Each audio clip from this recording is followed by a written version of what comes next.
1947 ஆண்டில் எத்தனையோ உத்தமர்களின் உயிர்களை வெளியாக கொடுத்து வெள்ளைக்காரங்கிட்ட இருந்து நாம சுதந்திரம் வாங்கினோம். ஆனா அந்த சுதந்திரத்தை நாம இன்னைக்கு உண்மையிலேயே அனுபவிச்சுட்டு இருக்கோமா?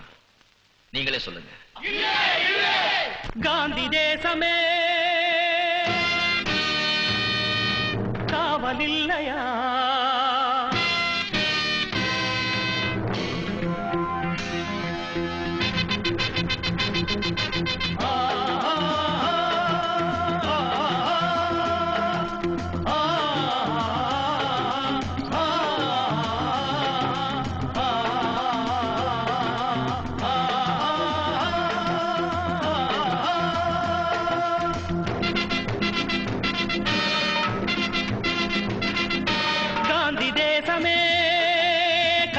இல்லையா?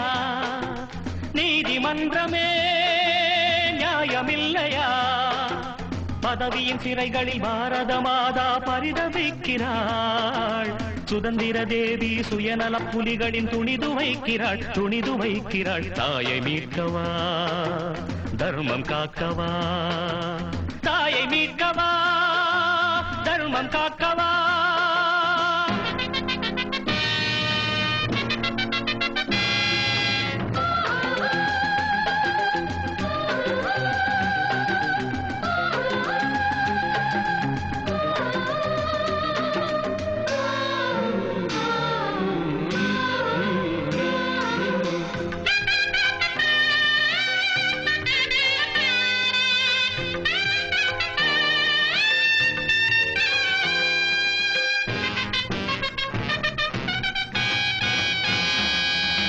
காந்தியும் நேருவும் வாங்கிய சுதந்திரம் ஒரு சிலர் உரிமை இல்லை. வளமிங்கு குறைவில்லை, ஏழைக்கு நிறைவில்லை, வறுமைக்கு வறுமை இல்லை. சாலையில் தனிமையில் அழகிய இளமையில் நடக்கவும் முடியவில்லை. இளமையும் கரைந்தது, இருபுறம் நரைத்தது, வேலையும் கிடைக்கவில்லை. ஜாதி என்கின்ற மாயப்பேயொன்று ரத்தம் கேட்கின்றதே. தர்மம் தப்பித்து கள்வர் கோட்டைக்குள் தஞ்சம் கேட்கின்றதே. காந்தி தேசமே காவல் இல்லையா? நீதிமன்றமே நியாயமில்லையா?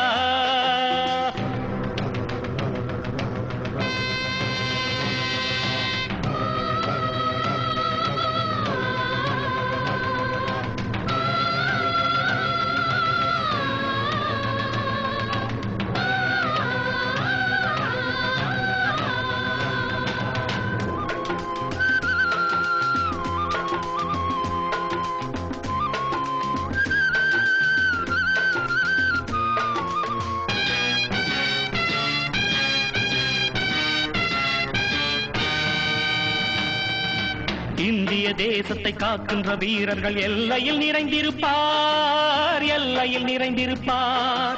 நாட்டினை காசுக்கு காட்டிய கொடுப்பவர் ஊருக்குள் ஒளிந்திருப்பார். அகிம்சையை போதித்த தேசத்தில் ரத்தத்தின் ஆறுகள் ஓடுதடா. ஏழையின் கூரையில் ஏற்றிய தீக்கனல் வான்வரை ஏறுதடா. விடுதலை வாங்க அன்று நாம் தந்த விலைகள் தான் கொஞ்சமா? வேலியே எங்கு பயிரை மேய்கின்ற நிலைமைதான் மாறுமா? காந்தி தேசமே காவல் இல்லையா? நீதிமன்றமே நியாயமில்லையா? பதவியின் சிறைகளில் பாரத மாதா பரிதவிக்கிறாள். சுதந்திர தேவி சுயநல புலிகளில் துணிது வைக்கிறாள். தாயை மீட்கவா, தர்மம் காக்கவா, தாயை மீட்கவா, தர்மம் காக்கவா. காந்தி தேசமே காவல் இல்லையா? நீதிமன்றமே நியாயமில்லையா?